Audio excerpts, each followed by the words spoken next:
podcast. Hello, English learners. Welcome back to Speaking Friendly, the podcast where we make learning English as cozy and engaging as your favorite blanket on a rainy day. I'm Luna. And I'm Nima, and we are so thrilled you're joining us today. Whether you're commuting, cooking, or just chilling out, we're here to make your English practice feel less like a chore and more like a chat with friends. Exactly. No pressure, no stress, just natural English conversations about real life situations. And today we've got a super packed episode for you.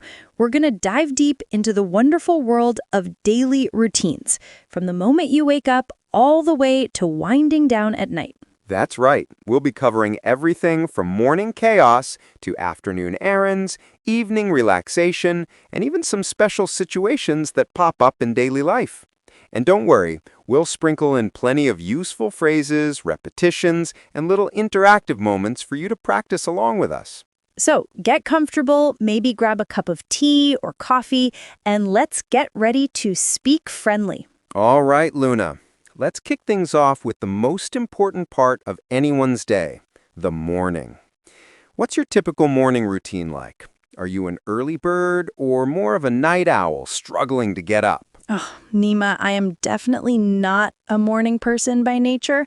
My alarm clock is my biggest enemy, but I've learned to have a routine to make it a little easier. So my alarm usually goes off at 6:30 a.m. The first thing I do, usually after hitting snooze once or twice, is get up and make my bed. Oh, that's interesting. Making your bed first. Why that? Well, it's a small win, you know? It makes the room look tidier and gives me a sense of accomplishment right away. It's like, okay, Luna, you've achieved one thing already. Laughs. Then I head straight to the kitchen. My first priority is coffee. Absolutely cannot function without my morning coffee. How about you? Are you a coffee person or more of a tea drinker in the mornings? Definitely coffee. I'm with you there. But my routine is a bit different. My alarm goes off at 6 a.m. I try to get up immediately, no snoozing for me. I usually hop right into the shower. A cold shower, actually. A cold shower? Wow, Nima, that's dedication. I need warm and cozy in the mornings. It wakes me up instantly. After that, I get dressed, and then it's time for breakfast. I usually have something quick, like oatmeal or a smoothie. I like to listen to the news while I eat, just to catch up on what's happening in the world. So you're very disciplined. I admire that. I tend to scroll through my phone for a bit while I'm having my coffee, checking emails or seeing what's new on social media. It's probably not the most efficient use of time, but it's a habit. We all have our habits. So after coffee and some phone time, what's next for you? Do you head straight to work, or do you have other things you fit into your morning? After coffee, I usually do a quick workout, just 20-30 minutes of stretching or some light cardio. It really helps me feel more energized. Then it's time to get ready for the day, brush my teeth, do my hair, pick out my clothes. I try to plan my outfits the night before, but sometimes I still stand in front of my closet for ages trying to decide. I totally get that. The outfit dilemma is real. So, a quick question for our listeners. What's the first thing you do when you wake up? Do you hit snooze, like Luna, or jump straight out of bed, like Nima? Think about it for a second, maybe even say it out loud in English. The first thing I do is... Great exercise, Nima. And here's another one. What's your go-to breakfast? Do you have toast, cereal, eggs, or something else? Try to describe it in 1 or 2 sentences. For me, it's usually yogurt with granola and fruit if I have time, but sometimes just a banana on the go. So, we've talked about what we do. Let's think about some useful phrases for mornings. How about hit the snooze button? Can you repeat that with us? Hit the snooze button. Good. Or grab a quick bite. Again, grab a quick bite.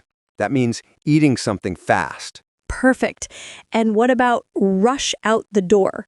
We all do that sometimes, right? Rush out the door. Let's try saying that phrase a few times. Yes. So, Luna, what's one thing you always try to do in the morning, no matter how busy you are?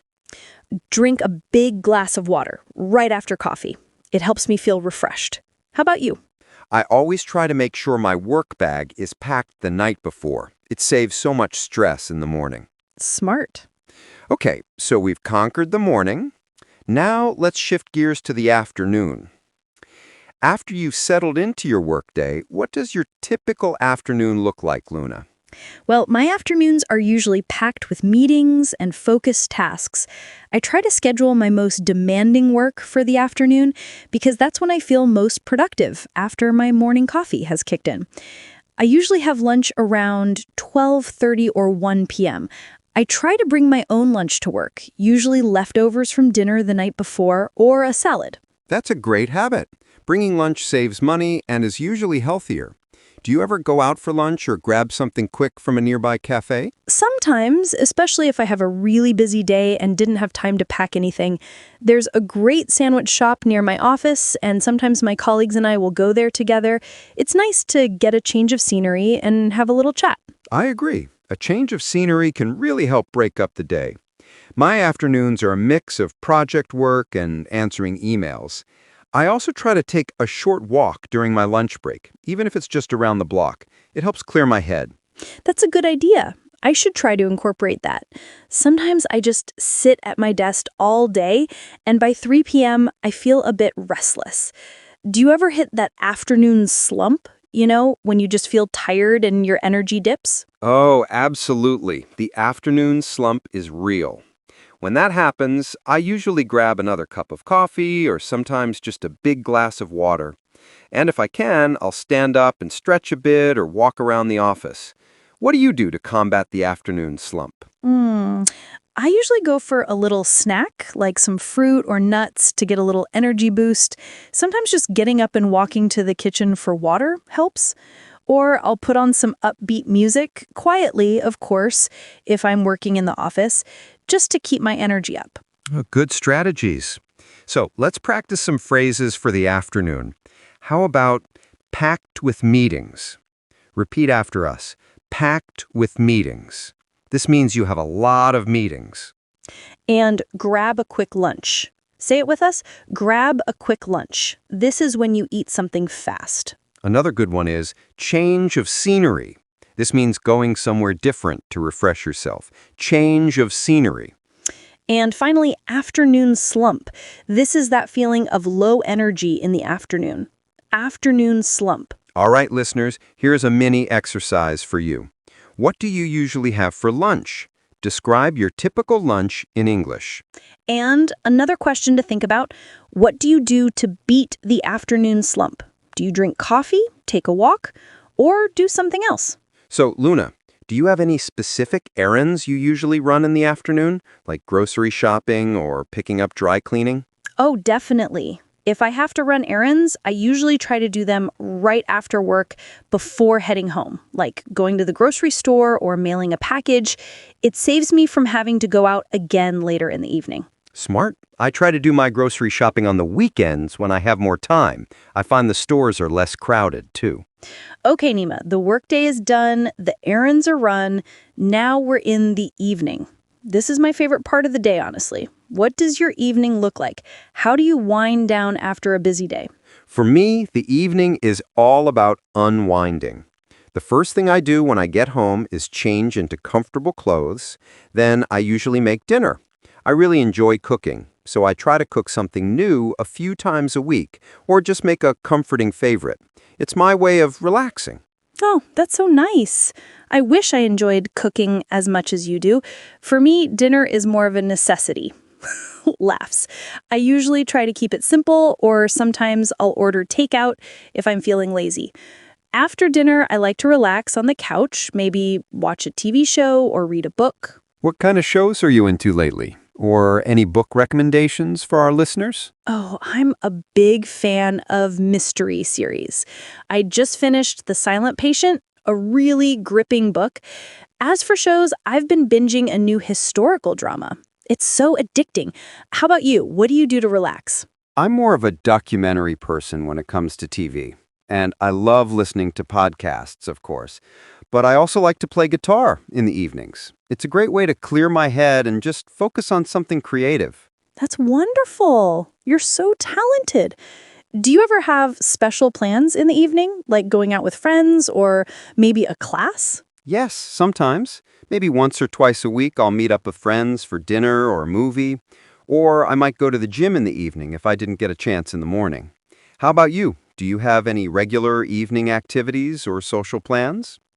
I usually have a book club meeting once a month, which is always fun, and sometimes I'll go to a yoga class in the evenings, but most of my evenings are pretty quiet, just staying in, recharging for the next day. I value that quiet time a lot.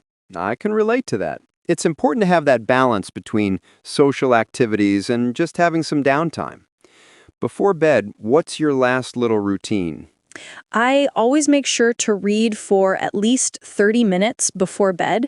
It helps me disconnect from screens and really gets me ready for sleep. And I have to say goodnight to my plants.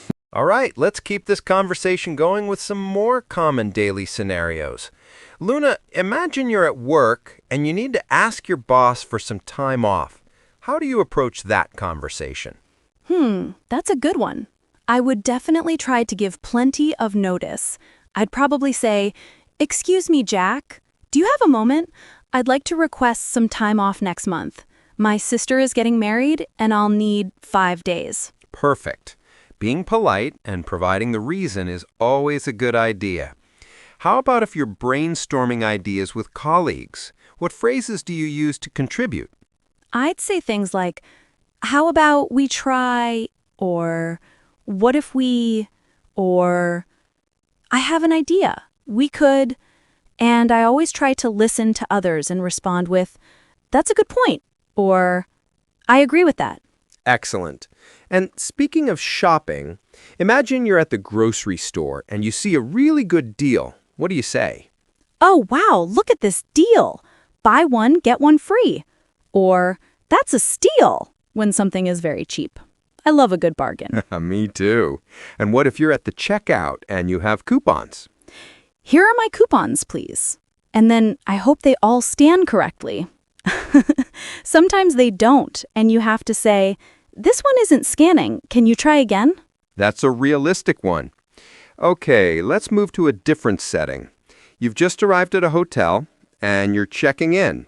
What are some key phrases you'd use? "Hi, I have a reservation under the name Luna." And then, "Could I get the Wi-Fi password, please?" And "What time is breakfast served?" Those are my essentials. Good ones. And if you get to your room and something isn't working, like a lamp or the air conditioning, what would you say to the front desk? I'd call the front desk and say, "Hi, this is Luna in room 458. The lamp isn't working. Could someone come take a look?" Perfect. It's always good to be clear about the problem. Let's practice some of these phrases. Repeat after us. Now, a quick challenge for our listeners. Imagine you're talking about a new product at work. How would you suggest an innovative idea to your team? Try to use one of the phrases we just practiced. And another one, you're at the deli counter in the grocery store. How do you order half a pound of sliced turkey? Think about how you'd ask clearly. Wow, Nima! We've covered so much ground today, from the first yawn in the morning to winding down in the evening, and all those little moments in between. We really have. It just goes to show how many different English phrases and expressions we use every single day without even thinking about it. Exactly. And that's the beauty of learning English through natural conversation. It's not just about memorizing grammar rules. It's about getting comfortable with how people actually speak. For our listeners, we hope this episode has given you a chance to not only practice your listening skills, but also to reflect on your own daily routines and perhaps even try out some new phrases. Think about your own mornings, afternoons, and evenings. What did you do today that we talked about? How would you describe your actions in English? And remember, the more you listen and the more you try to use these phrases, even just by talking to yourself, the more natural and confident you'll become. We encourage you to keep practicing. Maybe even tell a friend or family member about your day using some of the English phrases you learned today. And don't forget to check out our YouTube channel, Speaking Friendly, for more English learning content. We love hearing from you, so leave us a comment or send us a message. We're so grateful you spent this hour with us making English learning a friendly and comfortable experience. From all of us here at Speaking Friendly, keep practicing, keep learning, and we'll catch you in the next episode.